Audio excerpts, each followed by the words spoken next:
கொண்டிருக்கிறேன். I thank God it's been 30 years been announced today, the 30th anniversary.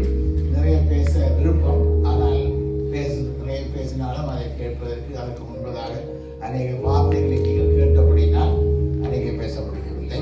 I decided to speak a lot, but since you have heard a lot of word today, but you heard, I would like to speak a little short first. நான் இன்றைக்கு சொல்லுகின்ற இந்த சமாதானம் லூக்காவிலே ஆண்டவராகிய தேவன் சொல்றது, ஒரு வீட்டுக்குள் நீ பிரவேசிக்கும் போது அந்த வீட்டுக்குள் சமாதானம் உண்டாவதாக என்று முதலாவதாக சொல்லுங்கள். சமாதானத்தின் பாத்திரம் அங்கே இருந்தால் நீங்கள் கூறின சமாதானம் அவரிடத்தில் தங்கும், இல்லாதிருந்தால் அது உங்களிடத்திலே திரும்பி வந்துவிடும். நான் சொல்லுகிறதான இந்த சமாதானம் ஆண்டவராகிய இயேசு உங்களுக்கு சொன்ன சமாதானம். The word rest which I gave, the peace which I gave is what Lord God commanded to us. அந்த சமாதானம் உங்களோடு வரும். The peace be with you. இரண்டாவது காரியம், நான் நோர்வே தேசத்திலே கிட்டத்தட்ட 35 வருடங்களாக பெரோவா திருச்சபை நடத்தி கொண்டு வருகிறேன். I'm leading a church called Berova Church in Norway. 35 years. நானும் மனைவியும், அதாவது என்பதை விட துணைவி என்பது அழகான ஒரு பெயர், துணைவியும் மகனும் வந்திருக்கின்றோம். ஆண்டவர் படைக்கும் போதே துணையைத்தான் படைத்தார் என்று வேதம் சொல்கிறது.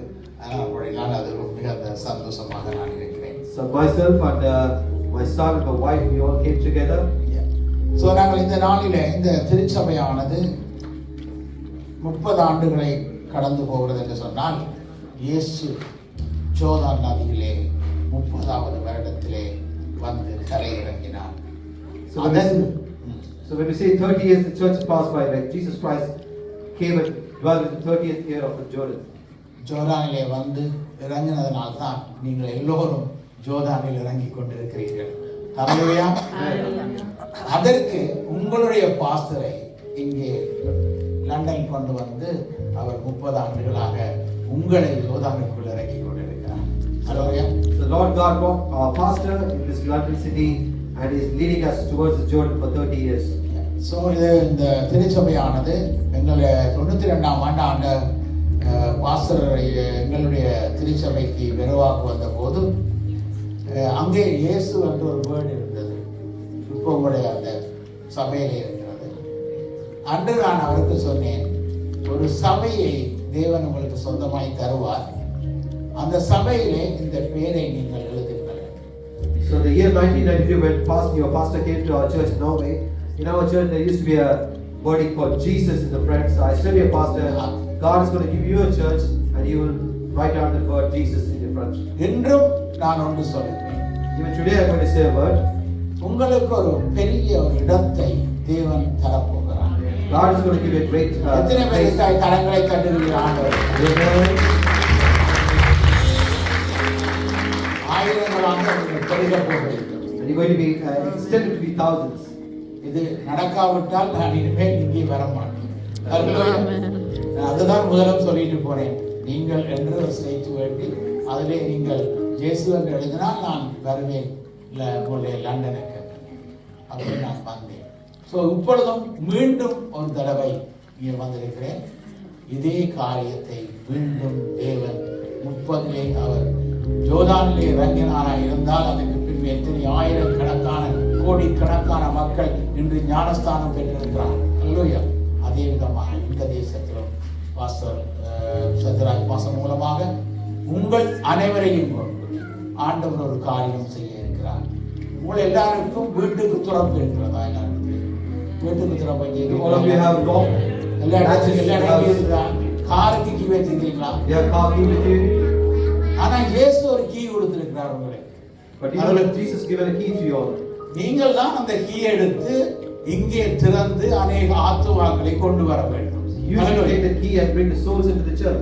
அதனாலதான் ஆண்டவர் அந்த கீ துறப்பை குறித்து பேசியிருக்கிறார். ஒரு பிலதெல்பியா சபைக்கு ஆண்டவர் துறப்பு கொடுப்பதற்கு முன்பதாக முதலாவது தன்னுடைய சீசரிடத்திலே கொடுக்கிறார். அதை சத்ராஜ் பாஸ்டருக்கு இங்கே வரும்போது லண்டன் வரும்போது அந்த கீயை கொடுத்தார். அந்த கீயை கொண்டு ஆண்டவர் அநேகருக்கு இன்னைக்கு கீ கொடுத்திருக்கிறார். அல்லேலூயா. Without key, God has given many people the keys here. இந்த கீயை வைத்து நீங்கள் என்ன செய்ய வேண்டும்? அநேகரை நீங்கள் துறந்து உங்களுடைய காரில் ஏற்றி இல்லைன்னா அவரை வீட்டில் கூட்டிக் கொண்டு போய் கதைத்து நீங்கள் கொண்டு வர வேண்டும். ஹல்லேலூயா. Using that key, you should bring the souls into the church. அப்ப அந்த கீ இல்லாமல் உங்களால் ஒன்றும் செய்யவே முடியாது. Without that key, you cannot do. அதுதான் பாதாளத்தின் வாசல்களை மேற்கொள்ளாது, அதுதான் பாதாளத்திலே இருந்து போற ஜனங்களை மீட்டெடுப்பதற்கு இயேசு கொடுத்த கீ. ஹல்லேலூயா.